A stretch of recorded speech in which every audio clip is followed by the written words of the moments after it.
What is up, guys, and welcome back to another video. Today, I have my predictions for Week 10 of college football. Yes, already Week 10. And what a week of college football this is set out to be. Probably the biggest week of college football this year. And I know what specific two games y'all are here for. Those will be linked in the description, the timestamps to when I talk about those. But there are some other pretty good games here that I think we should go over. But thank you for clicking on this video. If you love college football, you'll love my channel. I talk about college football daily.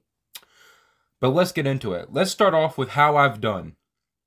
Last week, I went 7-3 overall, and against the spread, I went 6-4.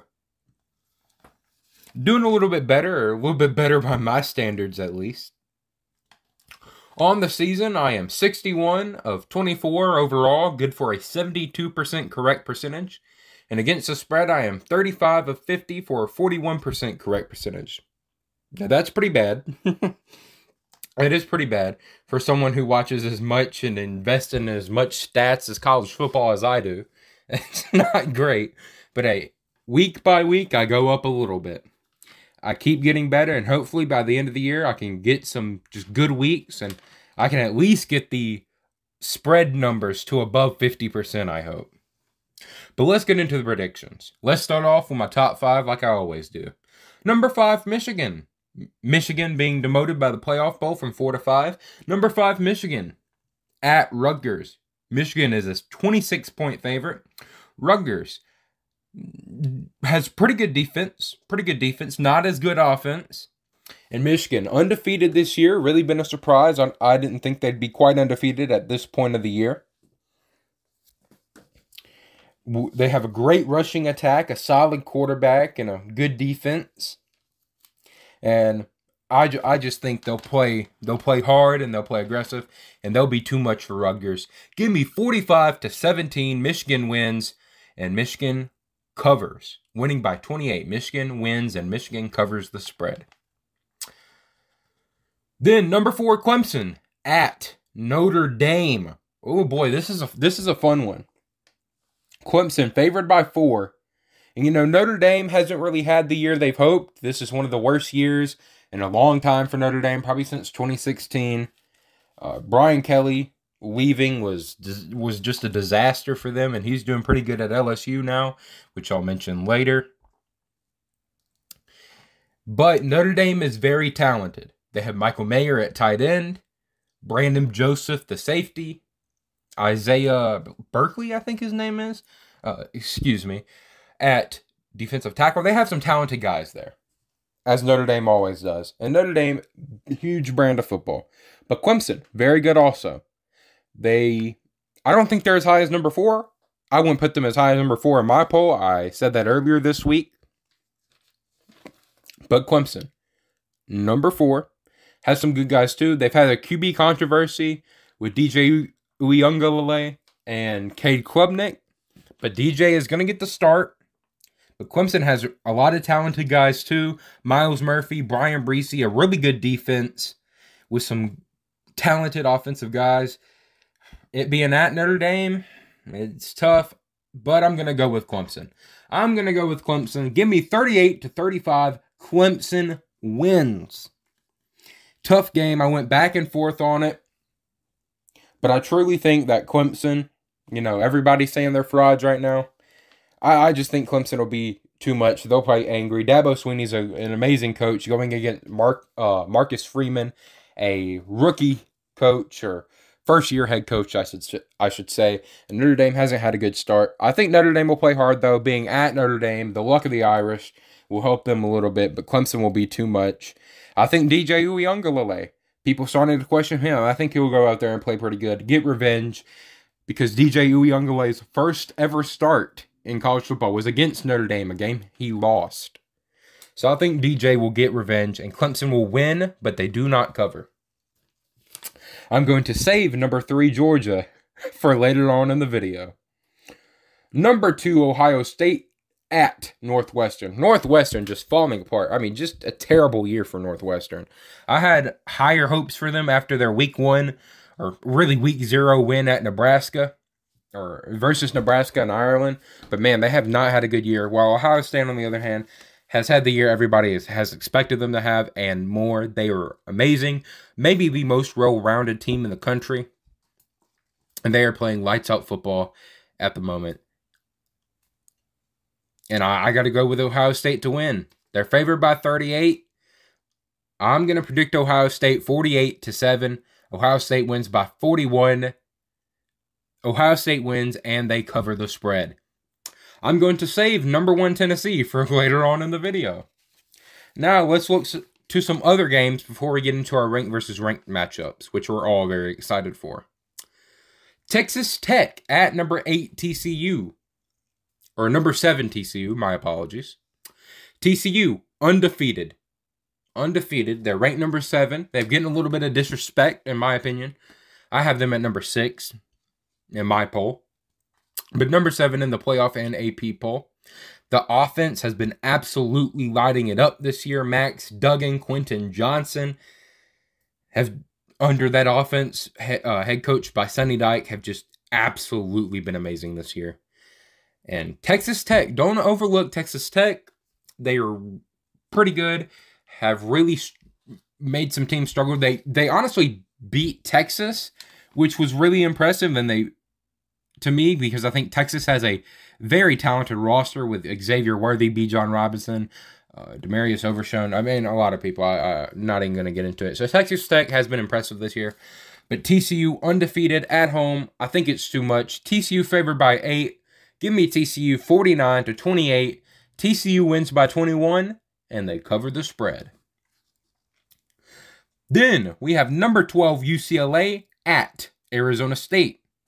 Arizona State, they've done better than some expected this year, but there's just a lot going on at that program. If you want to look into it, there's been head coaches they fired that was, you know what? It's too much to get into this video. It's been controversy at Arizona State, though. And UCLA having an amazing year under Chip Kelly. I waited, and finally Chip Kelly has arrived with UCLA as they are... did I say they're undefeated? I did not mean to say they're undefeated.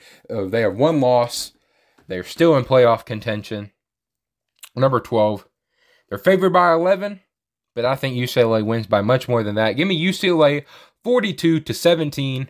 UCLA wins by 25 and covers. Then we have Florida at Texas A&M. Texas A&M obviously not having the year they've hyped up to be. They have a losing record. It has not been a pretty year for Texas A&M. I believe they're 3-5 right now, if my memory serves me correct. And it just has not been a pretty year for A&M. Which brings much happiness to me as an Alabama fan. Roll Tide, roll. But Florida, they've had a decent year. You know, pretty good start beating Utah. But they've struggled with some bad teams like USF.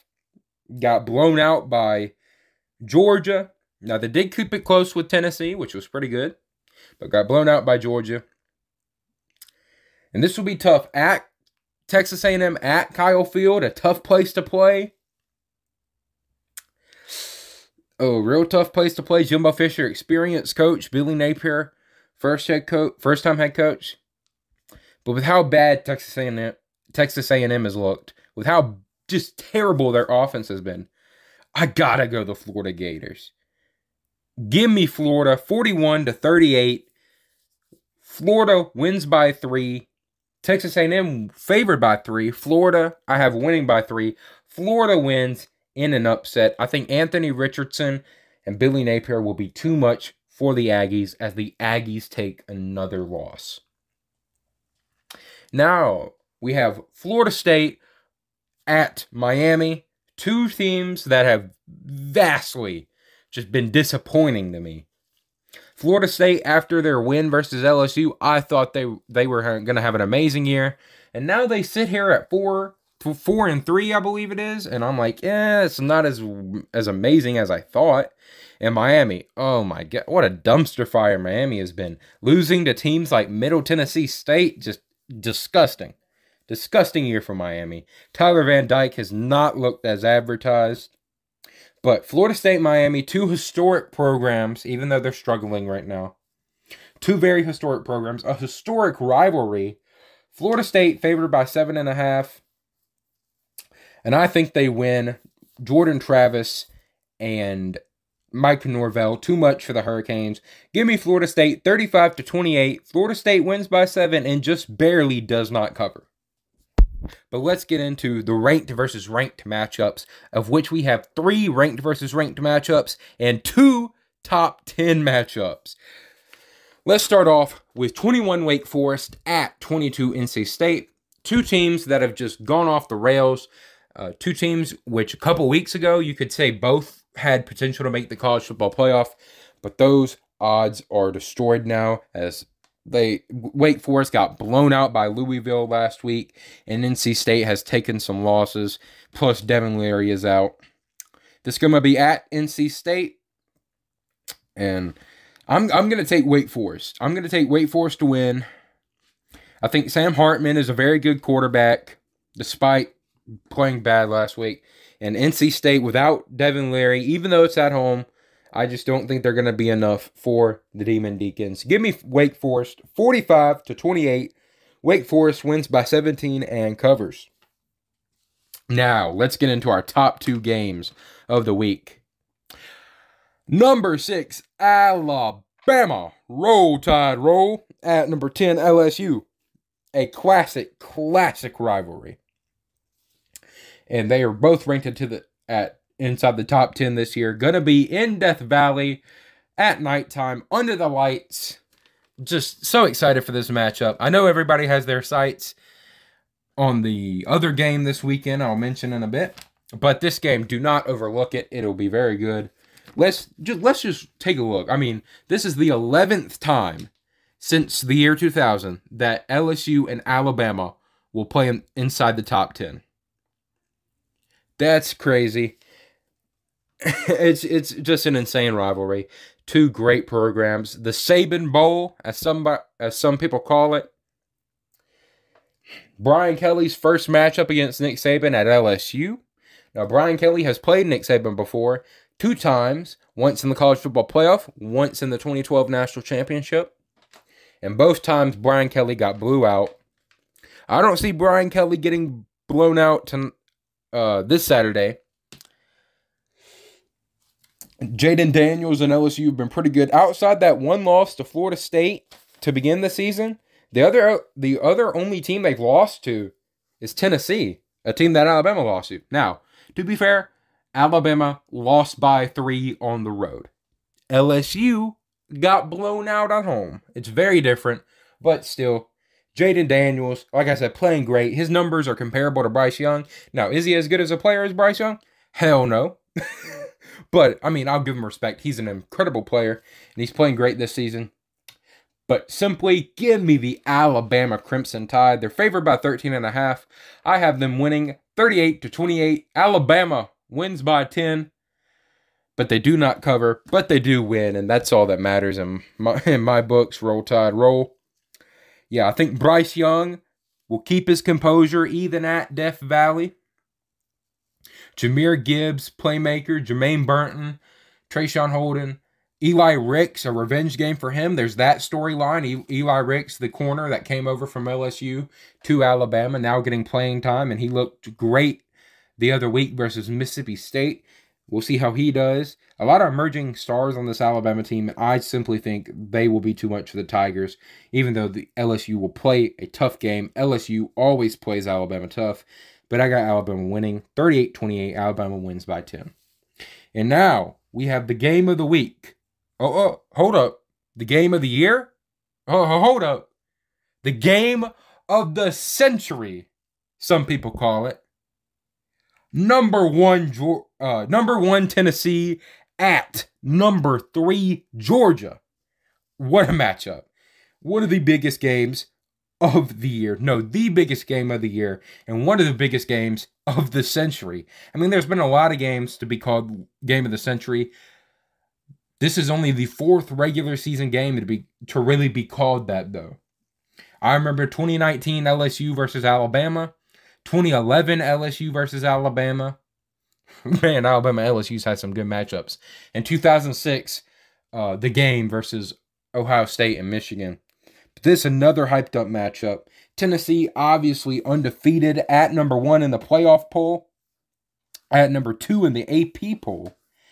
Hendon Hooker is the Heisman favorite right now. He's playing incredible. That offense, number 1, averaging about 50 points a game.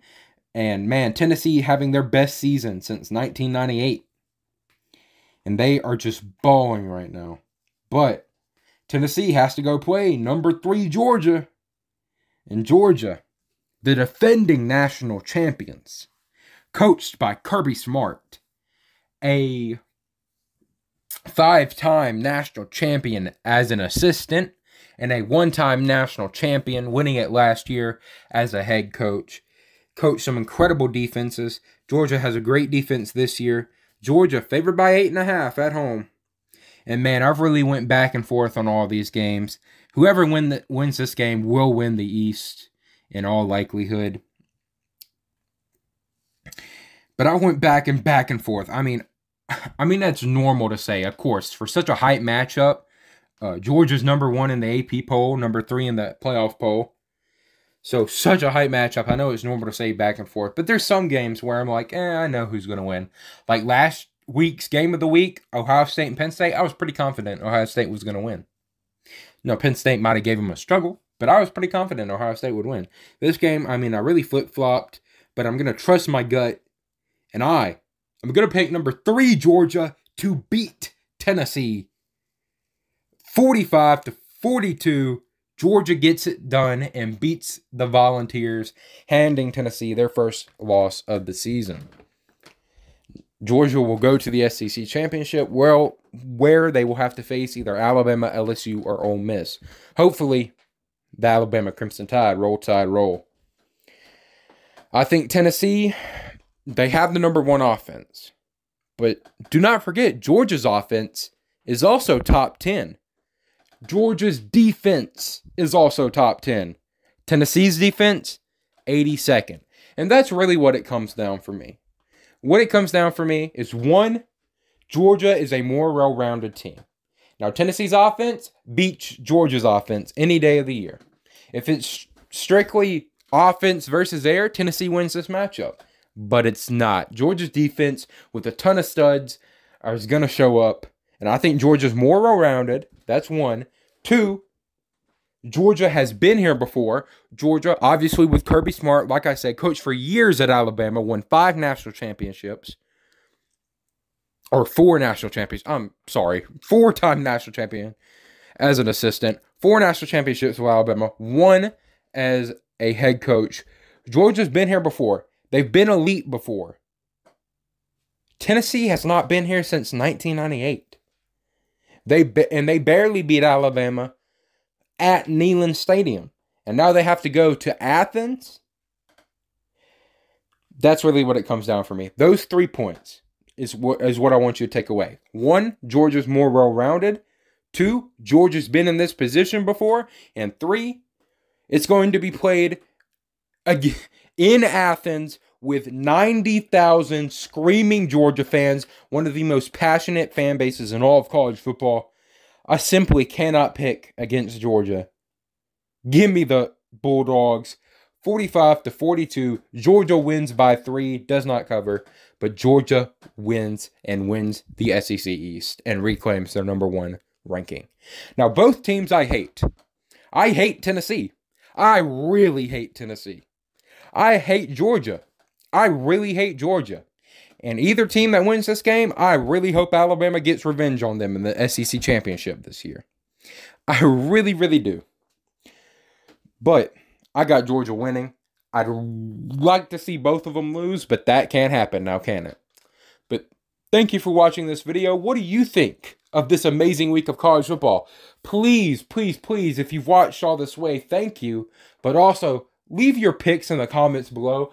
This is the most hyped game of the year. The most hyped game since 2019 Alabama versus LSU.